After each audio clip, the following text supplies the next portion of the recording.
Dejemos clara una cosa. Cuando se produce una discrepancia entre alguien y tú sobre un tema en concreto y comenzáis a discutir, tu objetivo es demostrar que tienes razón, es decir, que la postura que tú defiendes es la correcta. Pero, ¿qué significa eso de que tu postura sea la correcta? Y sobre todo, ¿cómo sabes que tu argumento o el de la otra parte es lo suficientemente sólido como para persuadir? Si quieres conocer la respuesta, presta atención a este capítulo porque trata precisamente de eso. ¿Cómo saber que un argumento es sólido? Esto es, créeme lo que te digo, episodio 83.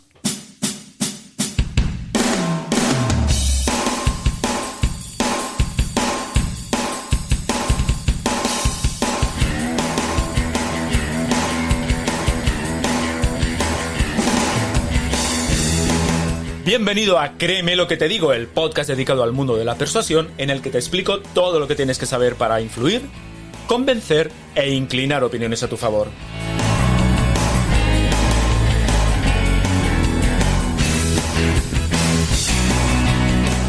¿Quieres saber cómo ser más convincente? ¿Quieres aprender a debatir y discutir sin conflictos? ¿Quieres saber cómo hablar en público como un auténtico profesional? Si es así, créeme lo que te digo, este es tu podcast. Soy Óscar Fernández Orellana y te voy a acompañar en esta aventura en la que descubrirás los misterios, técnicas y trucos para llegar a ser un auténtico maestro de la persuasión. ¿Estás listo? ¡Comenzamos! ¿Qué tal estás? Te doy la bienvenida al capítulo 83 de Créeme lo que te digo, el podcast en el que tratamos todas aquellas cuestiones relativas al mundo de la persuasión, el hablar en público y en general, ya lo sabes, las habilidades comunicativas necesarias para influir e impactar en los demás. Antes de nada, antes de entrar en materia, quiero desearte unas muy felices fiestas y que el próximo 2021 sea un año que compense y multiplique en la medida de lo posible todo lo bueno que este cicatero 2020 no nos ha dado. Miremos el futuro con optimismo porque estoy seguro que lo que está por venir va a ser fantástico. Ya lo verás. Por lo pronto, en mi caso, el 2021 vendrá con 3 cursos online debajo del brazo. Las personas que seguís habitualmente el podcast ya lo sabéis. Se trata de un curso sobre cómo hablar en público, otro sobre comunicación persuasiva y otro sobre gestión de las emociones. Son 3 cursos totalmente online, en formato vídeo, con una duración por vídeo corta para no agobiarte con un exceso de información y que lo puedas ir trabajando a tu ritmo, poco a poco si lo deseas. De hecho, la fecha de lanzamiento será enero del 2021. Mi idea era, ya lo sabéis, ya lo he comentado en otros capítulos, mi idea era hacerlo durante este mes de diciembre, pero sinceramente tengo que reconocer que elegir una plataforma adecuada para lanzar el curso no me está resultando nada sencillo, porque además de las cuestiones económicas como las comisiones que se llevan, etcétera, está la cuestión de qué pasa con los derechos de autor de los cursos y resulta que la plataforma por la cual me había decidido se queda con la propiedad de los cursos y de los contactos de los usuarios, es decir, de todas aquellas personas que estén interesadas en el curso y que contacten, se quedan con esos contactos y bueno, por descontado no estoy dispuesto sobre todo a que se quede con la propiedad de los cursos. Así que la he descartado y otra opción que barajo y que es posible que sea la opción por la que me decante es la de habilitar una academia de formación en la propia web de Interacción Humana. Ese es el motivo por el cual la cuestión se está retrasando un poco más de lo inicialmente previsto. Y es que hay decisiones que parecen menores pero que pueden condicionar el futuro. Y así que entiendo que vale la pena esperar un poco, valorar todas las posibilidades y tomar una decisión más ajustada. Bueno, no sé si alguno de vosotros tiene experiencia a la hora de vender cursos online. Si es así y me quiere dar su opinión, será bien recibida. Simplemente escríbeme a través del formulario de contacto de Interacción Humana y me cuentas cómo te ha ido a ti, qué es lo que hiciste al final, por qué opción elegiste y cómo te está yendo. Yo te estaré muy agradecido de saber tu experiencia porque seguramente también me va a ayudar a tomar una decisión. Hay otro tema del que os quiero hablar antes de entrar en la cuestión de hoy. Estoy recibiendo varios mensajes de oyentes del programa, como por ejemplo José Miguel Llorca o Antonio Ortega. Por cierto, un saludo José Miguel, un saludo Antonio, que están interesados en mejorar sus capacidades argumentativas o incluso su rapidez mental a la hora de argumentar. Por ejemplo, Antonio y yo ya estamos trabajando en este sentido. La cuestión es que si hay más personas interesadas en mejorar su capacidad argumentativa, podemos hacer un par de cosas al respecto. Algo que tenga que ver con un entrenamiento específico y sostenido en el tiempo. Una de las posibilidades que se me ocurre es hacer capítulos premium del podcast. Y lo podemos hacer a través de plataformas como Patreon, por ejemplo. O bien hacer grupos de trabajo online, grupos que sean reducidos y en los que podemos trabajar este tipo de cuestiones de forma práctica. Cuando hablo de grupos reducidos, hablo realmente de un máximo de 10 personas, de forma que podamos, o que cada asistente realmente pueda trabajar con la suficiente comodidad.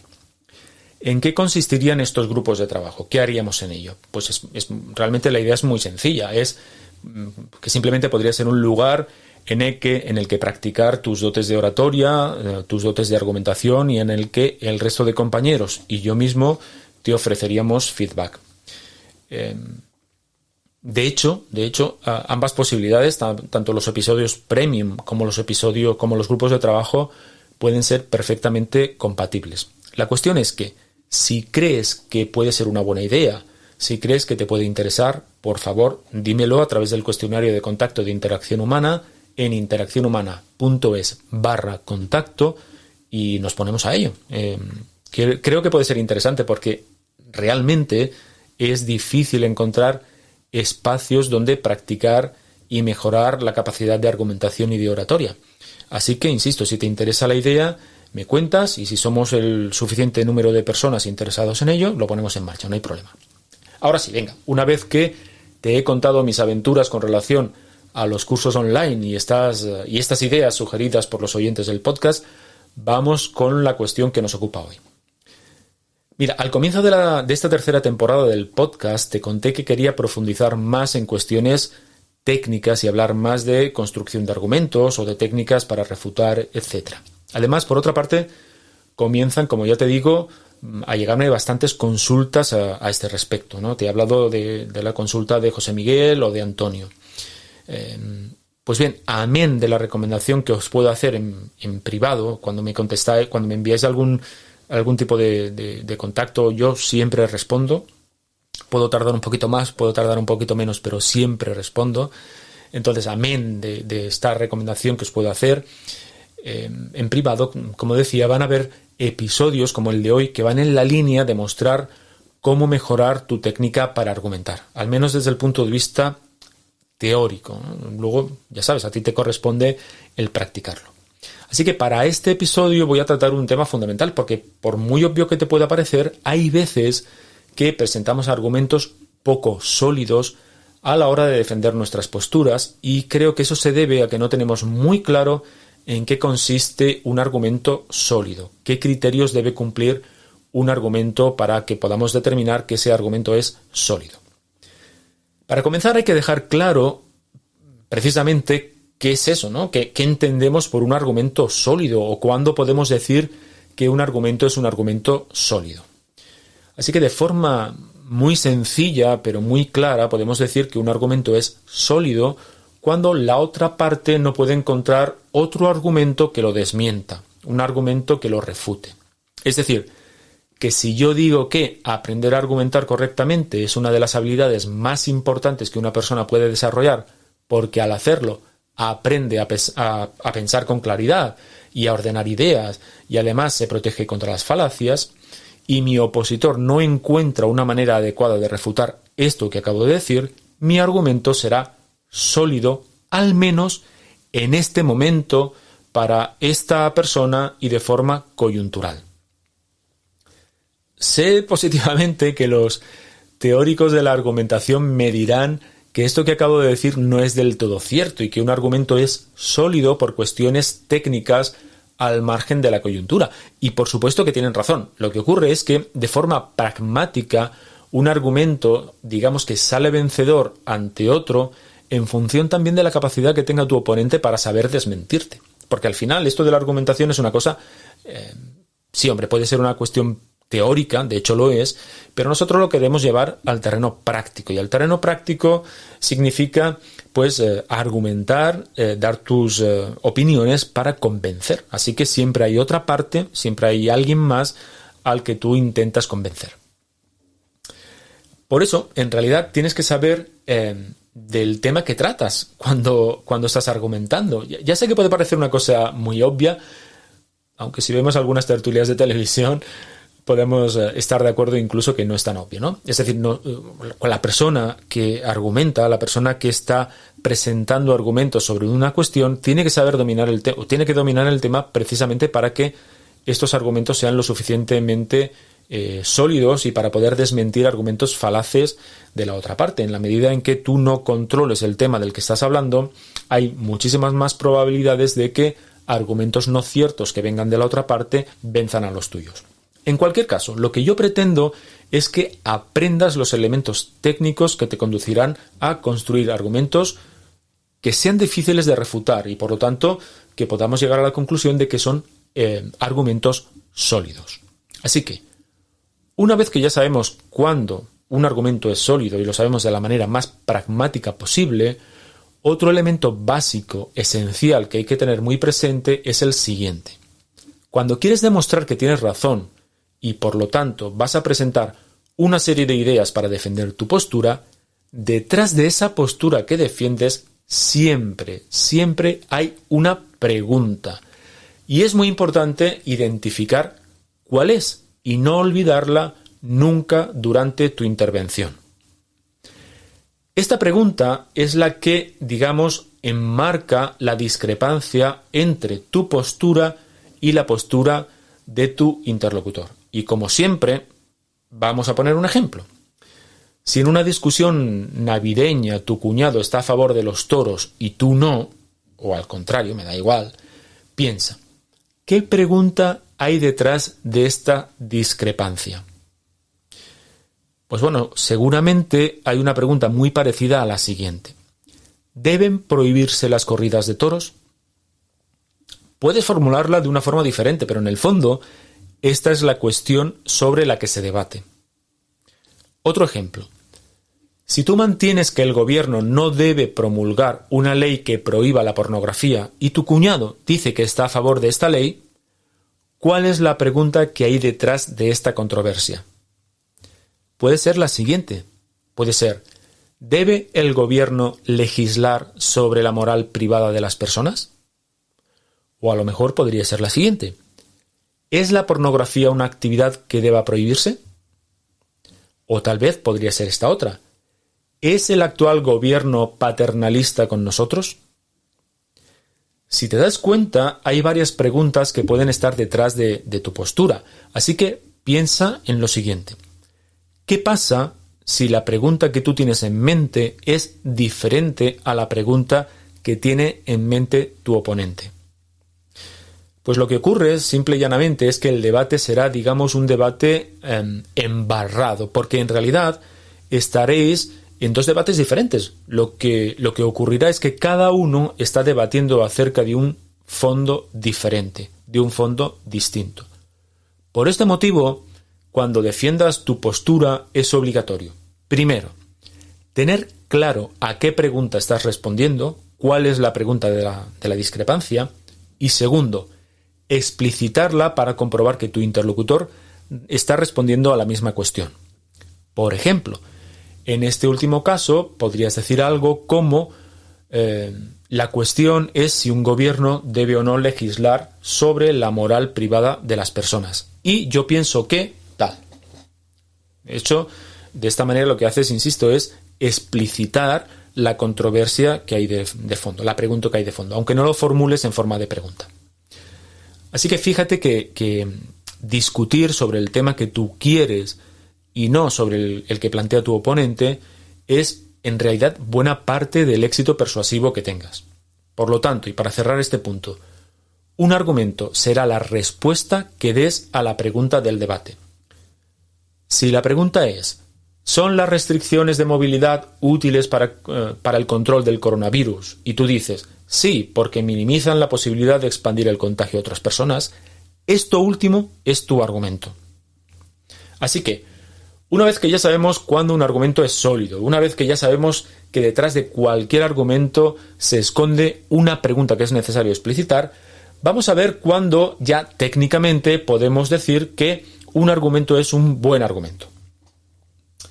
Déjame preguntarte lo siguiente. Si alguien te dice que la fabricación de un coche Tesla contamina más que la de un utilitario normal y corriente porque en la fabricación del motor Tesla se utilizan componentes altamente más tóxicos que en la fabricación del utilitario, ¿qué criterios utilizarías para determinar que este argumento es sólido?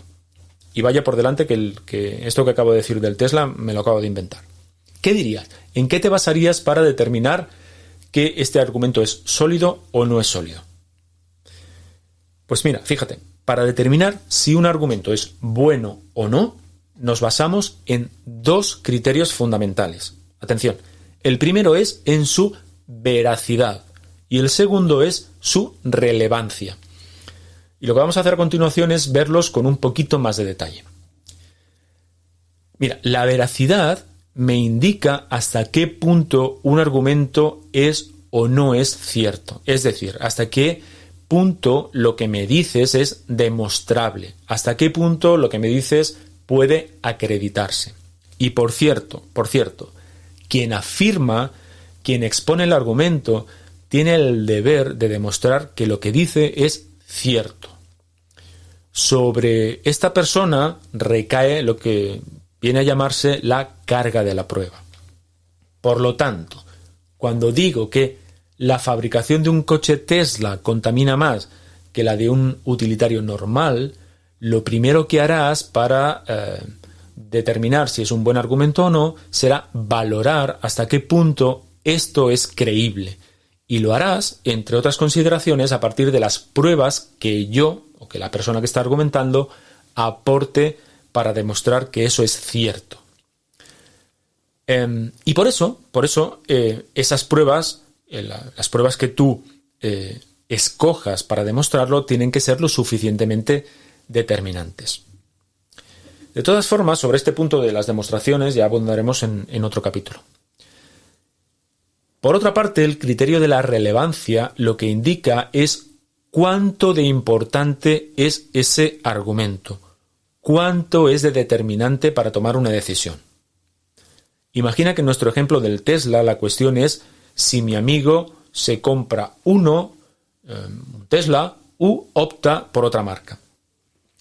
Mi argumento es que, insisto, que en su fabricación contamina más que otros utilitarios, pero resulta que mi amigo es un tipo, digamos, poco sensible a esto del cuidado del medio ambiente y valora más otras cuestiones como, por ejemplo, el estatus. Así que este argumento de la contaminación, a pesar de que le pueda parecer cierto o a pesar de que a ti te resulte importante, para él, para mi amigo, es poco importante, es poco relevante. Otra manera de expresarlo sería diciendo que para mi amigo este argumento tiene poco impacto. Por eso, en otros capítulos del podcast he insistido tanto en que es necesario conocer a tu interlocutor, porque los argumentos que son relevantes para unos pueden no serlo para otros. Así que ya conocemos los dos criterios a partir de los cuales valoramos si un argumento es sólido o no lo es: su veracidad y su relevancia o impacto. Y no pienses que son dos criterios a elegir o que no importa si tu argumento puntúa bajo en uno de ellos. No, un argumento será más sólido en tanto que puntúe alto en los dos criterios. Es decir, que los buenos argumentos son, por un lado, veraces y por otro, relevantes. Y tu objetivo a la hora de argumentar es encontrar los argumentos que cumplan con ambos criterios.